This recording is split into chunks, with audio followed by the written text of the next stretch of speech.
So, guys, we finally have the QB sweepstakes. Really, it looks like all across the NFL kind of squared away, but we think that the Falcons really kind of started that domino effect. So, at the end of the day, getting their guy, Kirk Cousins, I think was the most important thing to do to say, hey, we're making a stance, we're making a strong statement coming out of the gates in free agency that we understand, we believe that we're a quarterback away. So let's just go get that quarterback and then we can start dealing. And you think about this. I think we've all kind of conjectured, Maria, off season of who really made the call on Desmond Ridder, right?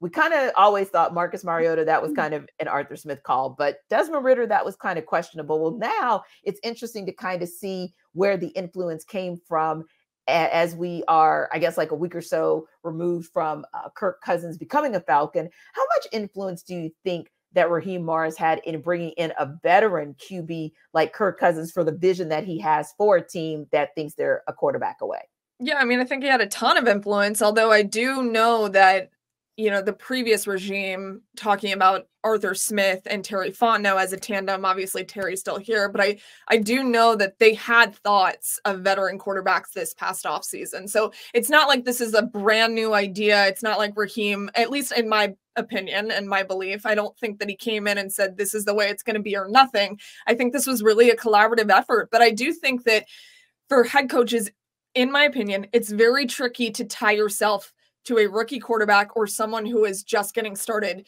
in the league. You know, he gets a brand new opportunity, Raheem, for the first time in about a decade or over a decade or so.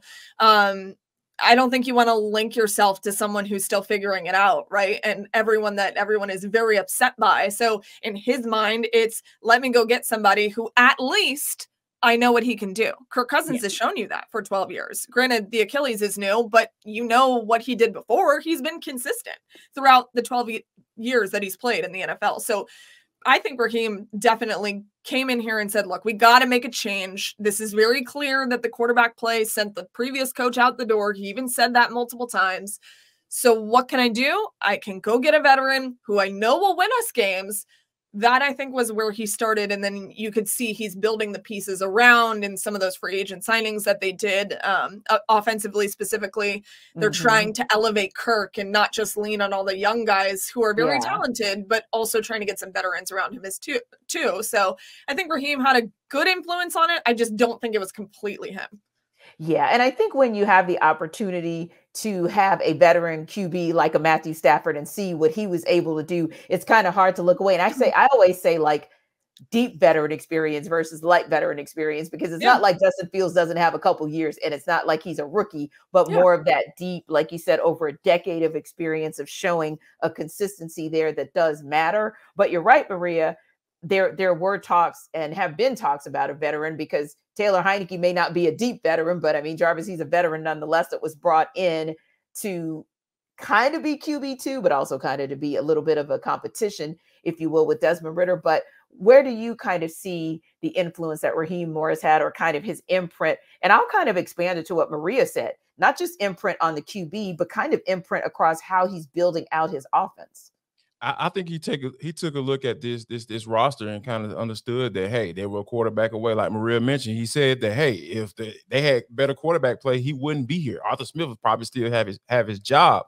And the one constant that we've seen since in the Arthur Smith and Terry Fontenot regime is that they picked in the top 10. I went back and looked this up. Well, when Kirk Cousins was a starting quarterback for the Minnesota Vikings, they never picked in the top 10. Never. Say it again.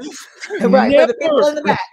Never. As a matter of fact, the Minnesota Vikings haven't picked in the top 10 since 2014. Anthony Barr, the edge rusher out of UCLA. Say it again. Wow. You took it back with Anthony Barr, but you're right. Yes, consistency. Consistency is the key. And I think that competitive urgency that Raheem Morris throws out, that kind of comes to me too, right? Because in order to be competitive, you got to be consistent. That's what it was, so inconsistent as far as the quarterback play goes. So when you bring in a guy like Kirk, like I said, I still have my reservations coming off an Achilles injury. Sure. 36 years old when his season starts. I get it. That's where I'm at with it. But once he gets on the field and he's healthy, we pretty much know what you're going to get by at least about $4 grand throwing and probably about 28 to 35 touchdowns. Like, hey, And that's cool. And the Falcons will take that. I remember the last time a quarterback played like that, 2016, yeah, at 33 points a game. Exactly. And we're talking about a former league MVP. Exactly. So when you talk about, and the Falcons don't even need that MVP play, right? In order to get to where they want to be, and that's to get into the playoffs and win, and by winning division and NFC South. So I think that if the Falcons, because the Falcons have averaged over 20 points at all since Arthur Smith been here. Yeah. So all of those things come into play, and you look at it, and I think Rob looked at it and said, you know what? Here's how I can fix 85% of the issues that they had last year. Now, granted, you want to be able to improve certain aspects of the football, specifically the defensive side, and get some young talent over there, some young cheap talent to be specific. That's also what that 2016 team had as well on the defensive side of the football. So I think there's some continuity as to what this team can be, because there's precedent that's been set, right? You got a high-scoring offense, and you got a defense that got a young defense that can go out there and go make plays for you in the secondary and in that linebacker core. So yeah, I feel like Ross saw all those things and said, you know what? Give me a veteran so I can get rid of that headache, and then I'll figure out the rest. Yeah, there's like a certain level of comfort that comes with a veteran quarterback too. You say headache, and that's kind of what you think about when you're dealing with someone younger. It's not a bad thing, and there's learning curves for everybody, and every veteran was not a veteran at one point. So all of those things can be true, but where the Falcons are right now, a veteran always made sense to me, because you just hand Raheem the keys to everything, and then he gets to look at the quarterback and say, go be you, go do your thing, instead of here's how we do things. There's a difference. And so I think, especially with Zach Robinson being a first-time coordinator, all he has to do is be like, yo, you and I be on the same page and life is good. And I think it's going to be a seamless transition, because it's somebody that's 36 versus somebody who's 23. And that is very, very different. And again, there's not one better than the other, but in this instance, I think the veteran makes more sense for the Atlanta Falcons in the time that they are in right now. And I think, too, the veteran vetted the Falcons. And I feel like with some of the information that was gleaned out of the press conference with Kirk Cousins, and even things that he said since joining the Falcons, has shown that he did his due diligence to make sure it was a good fit for him as well. I don't think that he would have walked away from a situation for the Vikings if he didn't feel like, A, it was going to be good for him, and B, he could not compete at a high level and have a team that was going to compete at a high level with him. And also, going back to the influence of Raheem Morris and even Terry Fontenot, you got to give them a nod as well for not kind of kowtowing, because the league is all about copycat. And a lot of teams are going to try their best to turn, whether it's Jaden Daniels or Caleb Williams or whomever, into, oh, he's going to be CJ Stroud for us. No, he might be Bryce Young for you. You don't know. And that's no knock on Bryce Young. It just simply means that you never know. You're not looking at all of what D'Amico Ryans and the Texans had to work with. So it was CJ Stroud, but a lot of it was also everything else that the Texans brought to the table, including jumping to number 3 to get Will Anderson, and then Will Anderson producing for them. So I think that Raheem and Terry deserve a lot of credit for that as well, not saying kind of jumping on that gravy train of thinking, oh, we're going to be, copycats, and we're going to be able to reproduce exactly what the Texans did last season. Now, the other piece there is this: Kirk Cousins was the first domino to fall, Jarvis, but there have been many dominoes since then, big names that have fallen in free agency across the NFL. So now you kind of think, other than maybe a small signing here and there, the Falcons are probably shifting their attention to the draft, which is just a few weeks away. How do they now focus on making significant upgrades to the defense, probably through the draft? Oh, I think the focus has to be from here on out. If we're talking about specifically the draft and upgrading that defensive side of the football, it has to be one, for me, is edge rusher, and 2 is cornerback. Yeah. And I think that they are going to have some good options at 8. And I think that's why I feel like the Falcons are really in a really good spot, because I feel like there's going to be a wide receiver drop down that's going to be available when they come to 8, and then they might get an offer they can't refuse, and you're going to pick up a second-round pick, and Lord knows I would not mind at all if they were to draft a quarterback in that second round, a guy like Michael Penix, who I feel is probably going to go in that second round, unless people start getting super desperate, so to speak. They start flying off that board in the top 10. But for me, I feel like you have to start at the edge rusher spot. and then kind of work your way to that corner, because I feel like there are going to be some guys available. You might be able to get the best corner in the draft at 8, and you might be able to get the best edge rushers. They're going to have some serious decisions to make come draft night, because I feel like they're going to be in a very advantageous spot as far as being able to get the best defensive player in this draft. Yeah.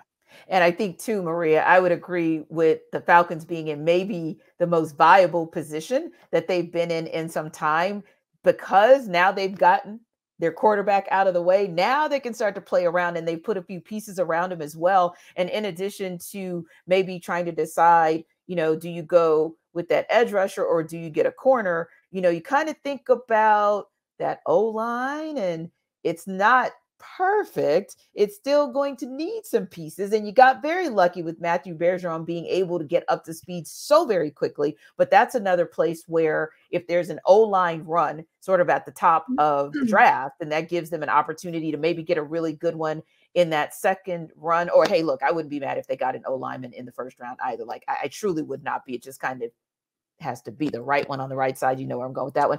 But just saying. But I think the other piece there is this, like, Jesse Bates is going to need some help as well. So there may be some opportunity there. I'll just say DB, in the DB route, to get some help. Yeah, I mean, look, one thing I want Falcons fans to remember when they feel like all hope is lost and things are so terrible. Jarvis, I'm always get talked to like this. Right, because I know Maria's yeah, Maria's setting us up for it. I feel it. I know where she's going. But I'm serious. Like, things are not that bad, right? And I'm going off of what you were talking about. They have the 8th pick in the draft, and a draft that I think that can really help the Falcons. There's a lot of quarterbacks that will have the run of them at the top. This is an incredible offensive line class, like we've talked about before. So there's going to be a pretty good run at offensive linemen. And then the receiver class is stacked, which means not everybody's going to get to have a receiver, which means the Falcons could have a good one in the second round, like you said, Jarvis. So there are plenty of options, though. I actually was on the belief before all of the flurry of free agent signings on the offensive side of the ball happened, I thought maybe you look at some of those offensive pieces in the first round. Now I'm leaning more defense, and especially with Chase Young signing with the Saints, there is some pressure on the Falcons to get something done, right? That next one out too. Why you at it? Yeah. So, and like you said, Jesse Bates is going to need some help for sure. I think you can add at any position on the defensive side of the ball for the Falcons. I know that side of the ball has really carried this team. However, they do need help and they need depth, and that has been lacking in the last couple of years. So edge is the first priority for me, though I do believe they need a bunch of different things. I know the Dallas Turner thing has been thrown out there a lot lately, and I'm not saying it would be fantastic, but he could go earlier than 8. You don't know. There's a lot of things that'll happen that I think will surprise a lot of people in this draft. This is one of the trickier ones because there are those quarterbacks at the top, but there's so many good positions this year. I think it's a tricky draft to navigate. So I have no idea where they're going to be at 8. They could go so many different directions, but defense is certainly a need. Indeed, indeed. And we know that Jarvis was just hoping, wishing, and praying, Maria, you wouldn't say, but what they could do, although we don't like it, if Marvin Harrison Jr. No, I'm not doing that. Okay. All right. So I just had to get Jarvis's attention. All right. Anyway, when we got it.